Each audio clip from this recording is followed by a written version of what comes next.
Samarambham Shankaracharya Madhyamam Asmadacharya Paryantam Vande Guru Paramparam Shruti Smriti Purananam Alayam Karunalayam Namami Bhagavad Padam Shankaram Loka Shankaram Shankaram Shankaracharyam Keshavam Badarayanam Sutra Bhashya Krito Vande Bhagavanto Punah Punaha Ishvaro Gururatmeti Murti Bheda Vibhagine Vyomavadvyapta Dehaya Dakshina Murtaye Namaha.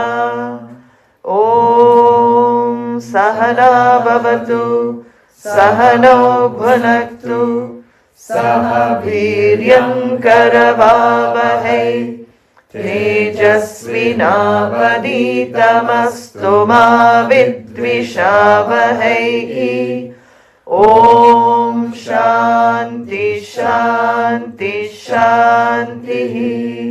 Gurur Brahma Gurur Vishnu Gurur Devo Maheshwaraha Guru Sakshat Param Brahma Tasmai Shri Gurave Namaha. Dayakaram Dayakaram Dantan Dharma Pravartakam Pranamami Dayanandam Madacharya Paramparam. Om Gam Ganapataye Namaha. Om Gam Ganapataye Namaha. Om Gam Ganapataye Namaha.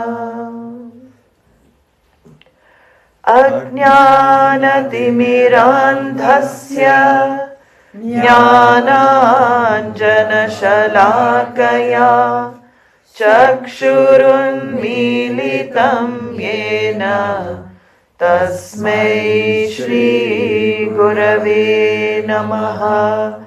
Tasmai Shri Gurave Namaha. Natva Shri Bharati Tirtha Vidyaranya Munishvaro Adhimahe Pañcadaśīm Kaivalya Padasiddhaye. Namah Shri Shankarananda Guru Padambujanmane Savilasa Mahamoha Graha Grasaika Karmane. So no splitting that last line. Savilasa Mahamoha Graha Grasaika Karmane.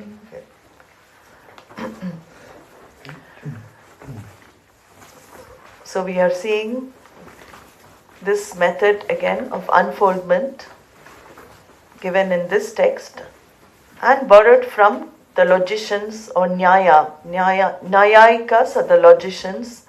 So there are 6 Shat Darshanas in those days, 6 main schools of thought that was applicable to that time. So you have yoga, you have Sankhya and yoga. These are 2 schools and they come in pairs because they're a bit linked. So Sankhya, yoga, Vaisheshika, Nyaya, and you have Purva Mimamsaka and Uttara Mimamsakas. Uttara is Vedānta. Purva are the people who follow the Karma Kanda. So the Karma Kanda portion of Veda is the one that talks about rituals for results. What, specific rituals, like in Ramayana, which is a very famous text in India, there to get Rama, because the father Dashratha could not have children, they were not having children, he had 3 wives, and so they performed this Putra Kameshti Yaga as fire ritual to actually get children. And they had these 4 sons that were born after the ritual. So this, these are the type of things. You have rituals for results. I remember Puja Swamiji, I think 20 years, there was a childless couple who had come to him. And they asked him, that they really wanted a child. They really were craving. So he set, them up with some priests, traditional priests, who performed this fire ritual. And within 1 year, they got a child, after many years. So this again, Vedanta, when we say Veda is pramana, the Karma Kanda portion also, we have to see. It's a question of seeing whether it works. But we have seen, many people in India follow Karma Kanda, but all the results are within Artha Kama. So that is the only thing. When we do these rituals, these elaborate pujas, prayers, we can get objects of our desires, but again, they are limited. Because karma palam, what does it mean? When you hear the word palam, fruit, what should it immediately click in your head? Fruits are perishable. Perishable, like in the boxes, of mangoes that come from India to UK. It's all written, perishable, perishable. It is subject to going. It is going to go. So this is important to understand. The karma, anyway, this is the Shat Darshana system. We borrow many things from the other darshanas, from the other schools of thought. But Vedanta is not actually a school of thought. It's included in that. But Uttara Mimamsa, or the people who follow the final portion of Vedas, are called the Vedantins. So this is how the texts are set up. And here we see the tools that the logicians use to analyze the words. We'll have a few more technical things as we go in the next few verses, but I'm going to reserve the technical thing for the morning when the minds are fresher. Let us see what we have seen so far and also proceed further. We saw also in the earlier class that anything with the intrinsic nature of anything cannot be given up. The intrinsic nature of the sun is what? It is to give heat. It is to shine. Can the intrinsic nature of the sun be given up? It cannot. That's why it's intrinsic. We have to understand this more and more. It has to seep into the system because one's intrinsic nature can never change. It is the way it is. Personality, is it intrinsic or is it extrinsic? Can personalities change over a course of time? Yes, they can. If personality can change, but that person still remains, is the person the personality? Am I my personality? I cannot be, because personality is subject to change. I myself look at myself throughout the years of my life. Have I not changed from the time I was a teenager to now, this moment? Definitely, experiences have shaped my life. My mind itself has changed. And other factors have influenced my change. Maybe vasanas, certain vasanas. I thought I didn't have a vasana for something. Suddenly some tendency arose. We don't know why. In India, they will attribute it to the planets. Poor planets get the blame. Oh, your dasha changed. Your planetary period has shifted, so that's why you're thinking this way. Sometimes it's true. Sometimes when your planetary period shifts, that is also another science, anyway, Jyotisham, which comes from Veda. But still, personality is subject to change. And free will, using your free will also, you can change your mind. You can change the body-mind-sense complex. You have a given entity here, the body-mind senses, it is given. So what you initially came to this world with is not your choice. You didn't tick a list. Did we ever have a box, a list? I want a mind like this. I want a mind that thinks this way. I want a body that's 6'2". I want tanned skinned. I want black flowing hair. Did we ever tick what kind of body we would receive or mind? We did not. What does that show? Nothing that is, free will. Without free will, anything that appears in our lives means given. Always remember, free will means you have choice. When something is given, you have no choice about it. So This body, mind, senses, I have it now. Whatever I have. And the way the mind thinks, that's the way it thinks because it's given. I cannot blame something which I don't have any free will over. So this is the first thing we accept. And then we can transmute our personality. With what is given, I can change my personality. If I find myself with more a tamasic nature, I don't have much energy, a lot of apathy, general, everybody fluctuates in, from apathy to activity to peace, like this holy, but some people may have more. If I find myself like that, then using my strength of free will, I can change myself into an active person first. Remember, you can't jump to sattva from tamas. You change into an active person, engage yourself, even though the mind resists. Mind keeps saying, no, let me stay in bed longer. Let me sleep longer. Let me do, let me not bother. Let me watch some TV. No, you push yourself and make yourself active. So this is how I can transmute my personality, outer persona. But can I change my intrinsic nature? Have I been that I am thought, has it ever changed? That I am thought, has it ever left you from the time you recognized I am? When the buddhi, you recognize that I am, I exist. When that recognition is there from young, it never has changed till this moment. I am is the one constant in everybody's life. Everybody's I am is constant throughout the stages of life. That I am is self-evidency. We have seen that. That is your intrinsic nature. I am has never changed. That intrinsic nature can never be removed. The intrinsic nature of anything cannot be removed. So this is what the main argument here is. Are the koshas or the avasthas, the states of experience, or these so-called sheets, these covers, are they intrinsic to you? Are they your intrinsic nature? And the rule is what? If they are intrinsic to you, they will never change. But this is where the analysis comes to make you see more and more, this cannot be I. This cannot be I. So the first level of negation is removing what I is not. So my experience proves this, because in dream, when I'm dreaming, then the stula sharira is forgotten. I create another world with another persona, and it's another body. I'm not really sure, what kind of body it is actually. It's weird. There's an I thought in the dream. Sometimes I don't know whether we see ourselves in the dream. I don't know if anybody has any vivid dreams, maybe you see yourself differently as a different, in a male body or female body or some other body. But generally it is like an I thought in that dream world. And then you meet people also that you meet in the waking state, sometimes in the dream world.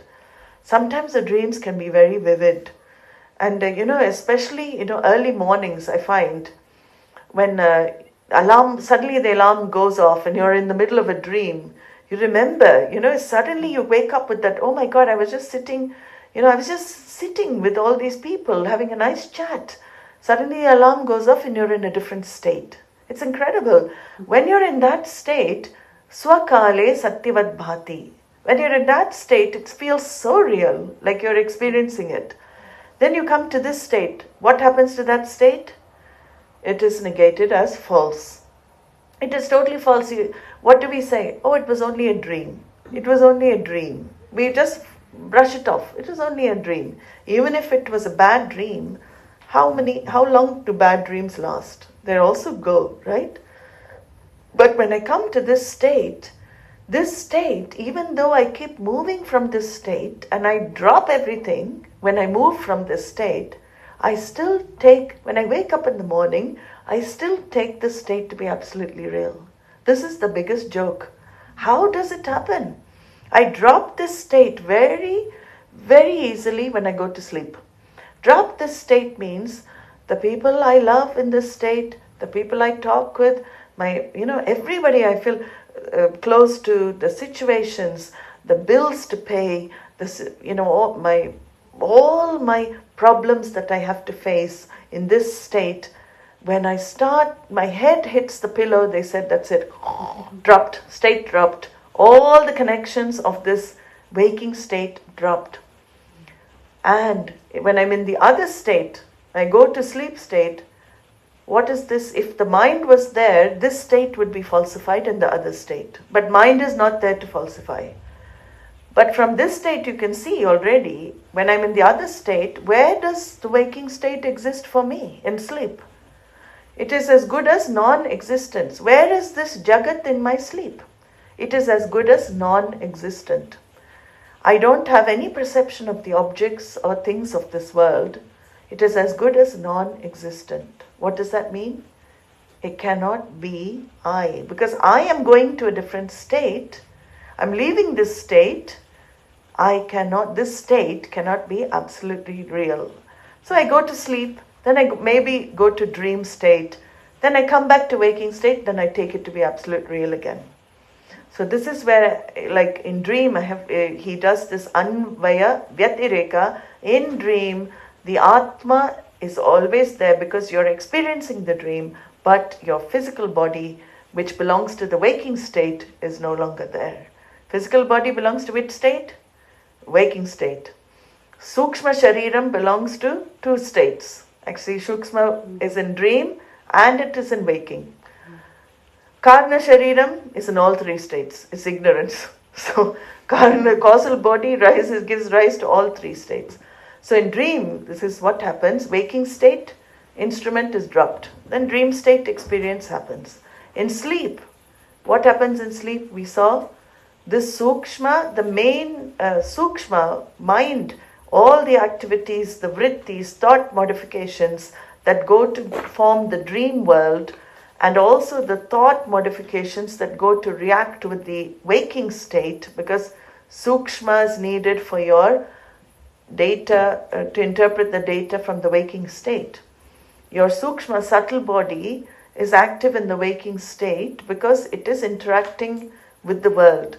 You are interacting with the world through the level of Sukshma Shariram. Physical body is just, to wave your hands around and everything. But what is really interacting is your thoughts with the external world. So Sukshma is there in the waking. That is dropped in the sleep. In dream, it comes up half because all the storage that is in the Sukshma, in the Chittam aspect. Chittam is your memory. All the memories of the objects, people, situations you have seen in the waking state, they come up in the dream, sometimes in a very muddled way. You might see objects in a muddled way, but in sleep, I have no identification with Sukshma. There is no vritti because everything goes into dormancy. It is called bija avastha. It is in seed form. The I thought goes into potential. All the other thoughts also go into potential. I am only potential in sleep state, actually. There's nothing. And what is happening with the physical body? It is snoring away on the bed. Nobody knows. Somebody next to you is cursing you next to you. Stop snoring. But you are deep gone. You can't hear anything. The senses are not active. Nothing is working in deep sleep because you are pure awareness. Only body is kept alive. So this is the inquiry that he does into Anvaya Vyatireka, the co-presence of things and the co-absence. What is absent in one thing and what is present? What is present in one state? What is absent? When you see that there is only one thing that is present in all the three states of experience, then the logical inference is what? I must be that one thing. It cannot be any other inference. I must be the one non-changing thing through all the states because I can recall the experiences of all three states. If I'm not that one thing, I cannot recall the experience. But I can recall the experience of all three states. Now he had talked about the Shushupti Avastha, he had talked about the Karana Shariram. We'll just chant that verse together. 41. Shushuptya bhane bhan. Together. Shushuptya bhane bhanantu samadhavatmanonvayaha Vyatirekastu atma bhane Vyatirekastu atma bhane Shushupyanavabhasanam. We'll chant it once more. Shushuptya bhane bhanantu samadhavatmanonvayaha Vyatirekastu atma bhane Shushupyanavabhasanam. Shushupyanavabhasanam. Shushupyanavabhasanam. So he wants to say, in jnanam alone, Shushuptyanavabhasanam, anavabhasanam, in jnanam alone, the karana shariram is no longer there. So when one recognizes the truth of the self, Atma, that is the only way, only time karana shariram, it dissolves, it disappears. Karana is the cause, remember, for the other two bodies. When the cause is gone, how can the effects come? So when jnanam takes place, causal body is no longer there anymore. He says this, he's examining, actually he examines jnana avastha. He says, in this jnana avastha, in the state of knowledge means that in that established knowledge, there is no experience of shushupti. So shushupti here is not deep sleep. Generally we understand shushupti to mean deep sleep. Here he's using shushupti as the sleep of ignorance. Because sleep is also ignorance. We know in sleep we're in karana shariram, right? So we like to be in ignorance because Ananda shines there. But he says, jnana avastha, there is no experience of this darkness, sleep of ignorance, because avidya is no longer there. Atma shines as Sat Chit Ananda in the state of knowledge, in established knowledge. It is cognitively recognized even while one is dealing with the world, even while one is in the waking state. You are actually awake in the waking state. Now actually we are asleep. We are considered asleep in the waking state. There is a verse in the Gita that talks about this. Yanisha sarva bhutanam tasyam jagrati seyami tasyam jagrati bhutani pashyato munehe. So this sanisha pashyato munehe. He says there, what is day for the jnanis is night for the ajnanis. What is day for the jnanis, for the wise people, is night for the ignorant people. And what is night for the ignorant people is day for the wise people. What does he mean by that? Does it mean that in the day the jnani is snoring, is sleeping? He sleeps throughout our day, and when we are asleep he gets up. No. It is very symbolic. Basically it means while we are here in this waking state, it is as we are as though asleep. What is this sleep in this waking state? Ignorance. That's what this verse is pointing to.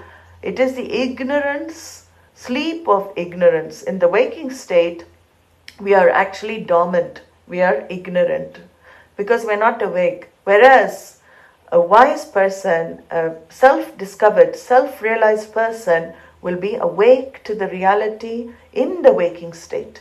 He is awake to the reality. And he is awake to the reality is it awake by closing his eyes? No.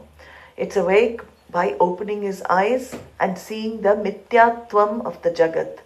For the wise person, this dream is falsified. It is a dream. So the wise person, this long drawn out dream, which is like Groundhog Day, I still remember, day after day, the same thing.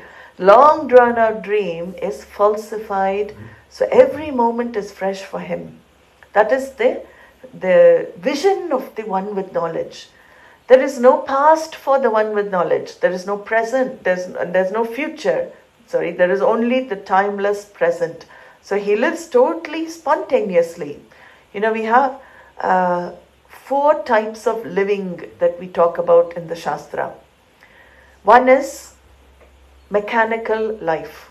Mechanical life means I do the same thing like a robot, same thing, get up, do this, go to work. That's called mechanical life. Sometimes I don't even think. The body and mind get programmed to mechanicality in life. My mind also starts thinking mechanically. Time to get up, time to go to work, drive to work, come back, eat my food, do this. That's called mechanical living. Mechanically, not even thinking about life. So that is mechanical life. There's another life that some people have called impulsive life. Impulsive means whatever I feel like I do. I feel like doing this, I'll do it. I feel like doing that, I'll do it. So impulsive life, also 2 types of living which are non-thinking living. You don't think before you do. Mechanically you don't think. Impulsively also you don't think. Then Vedanta comes into the life. Vedanta enters the life, and what happens to the life? Life becomes deliberate. That is a growth from mechanical living, impulsive living to deliberate living. Deliberate living means alert living.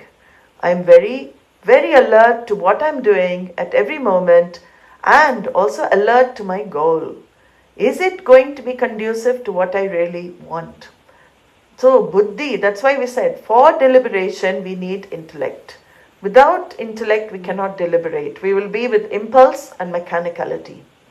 So this is the 3 types of living. And the jnani, he is not even in these 3. He is the 4th type, which is only in jnanam, which is spontaneous. He is spontaneously alive. Every moment he is spontaneous. Every moment is fresh. He doesn't have baggage of past directing his present. He doesn't have fear for future directing his present. Because whatever he does is spontaneous. And because it is spontaneous, it is a blessing for people. So that's why in India, jnanis are worshipped as Ishvara, because whatever they do in the moment is meant to be a blessing, considered a blessing for everybody else. It is, anugraha. Because it is spontaneous. When it is spontaneous, it is totally in harmony with Ishvara's script.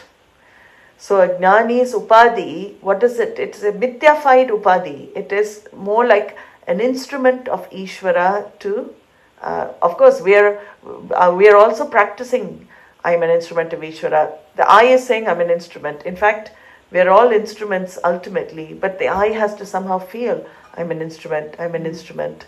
So this is how we practice. But for a jnani, he doesn't feel I am an instrument. I am Ishvara. The knowledge is there. I am all knowledge. Sarvajnaha. Sarvajnaha means in the form of awareness, I am all knowledge. Discovering the truth of myself, I have discovered the truth of everything as well. I've discovered the truth of the whole Jagat. So that is a spontaneous life.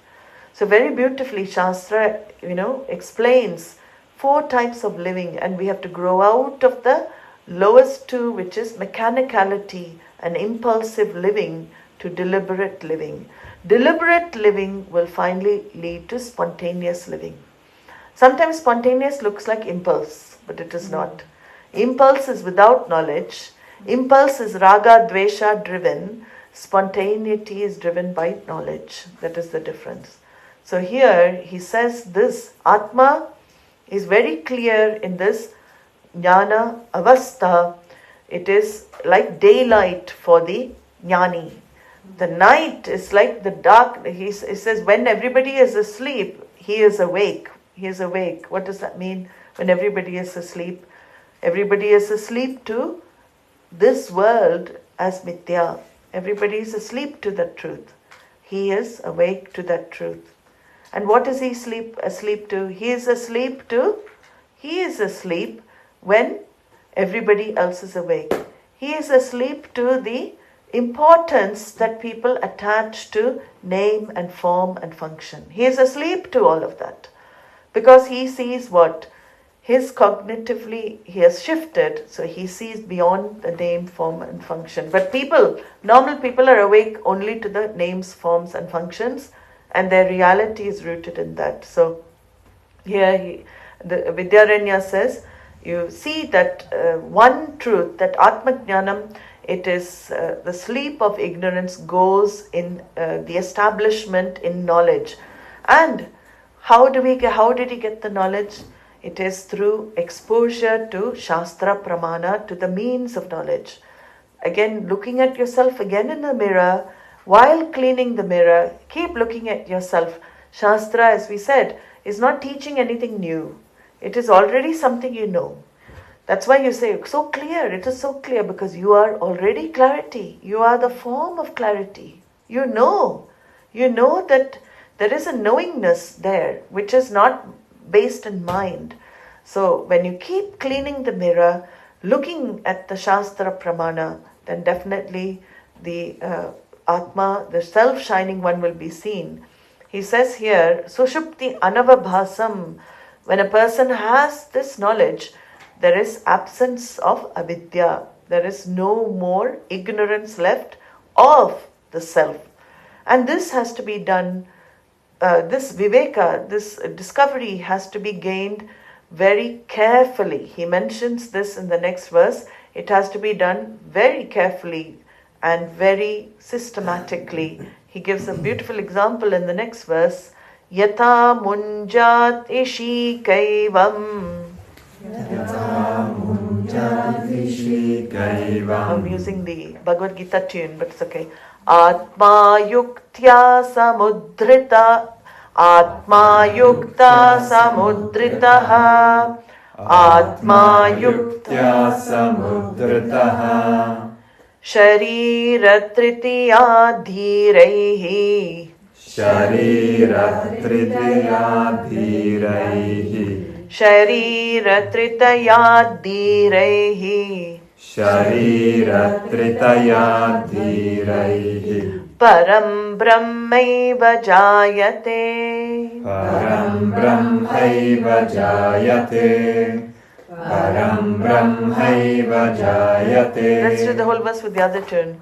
Yata munjati shikaivam. Atma yuktya samudritaha. Sharira tritaya dhiraihi. Param brahmaiva jayate. So, this verse sounds a little interesting, funny in a way. How do we extract Atma from the koshas? How do we do Atma extraction? So he talks about that. He gives an example. Yatha munjat ishika. There's a type of grass called munja grass. I don't know whether you know it in India. But it's like a sheath. It's like a long grass, and inside is the actual stem. Sometimes we have, I think wheat is also a bit like that, right? Mm-hmm. There's a stem inside. So anyway, munja iksha, this munja grass, he says that the fiber, the inside, the real essence is drawn out by very carefully separating the outer cover from the inner. It is very careful, otherwise you damage as well. So the self, he says, evam atma yuktya samudritaha. Extract this self yuktya, by reasoning. Understand by inquiry, by reasoning. Extract yourself from the sheaths, the panchakoshas. See that you are not these panchakoshas. You are much more than the panchakoshas. The 5 sheaths of levels of experience cannot define you. You who are formless. You are a formless entity. I know entity sounds like it's has a form. It's not. You're a formless reality, formless truth that pervades the 5 koshas, enlivens the 5 koshas. 5 koshas are dependent on you for their existence. How can we identify with that which is dependent on us for its existence? But somehow It is, we identify with object. We identify with something we can objectify. With a little bit of inquiry, more and more, we can see all the Panchakoshas are subject to objectification. Anything I can perceive, anything I can infer, anything I can objectify, I witness, cannot be me. I see a donkey. Am I the donkey? I perceive a monkey. Am I the monkey? No. I perceive so many things, but I don't take myself to be those things. But here there's a problem. Problem is a deeper problem because it is a very close identification. It is very proximate. That is why he's saying it is like that very difficult to remove munja grass, the cover, and get the inside. So it is not easy to do this. By this example he's showing it is not easy to do. And he says, by reasoning, extracting it from the three bodies, dhiraihi, sharira tritayad. Dhiraihi means the people who can see, the people who are dhiras, the people who have sharp intellects. Dhi is intellect. They have very sharp intellects and they recognize what?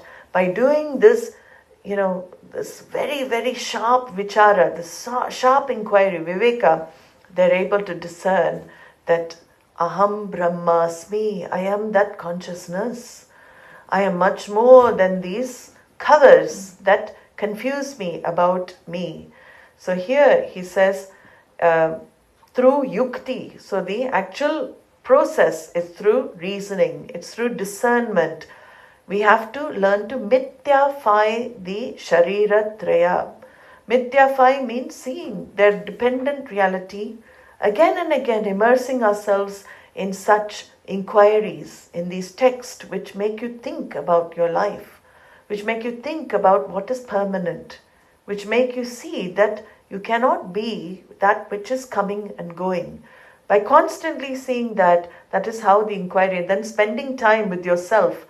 After the knowledge is gained, as I said, nididhyasanam is to claim that knowledge.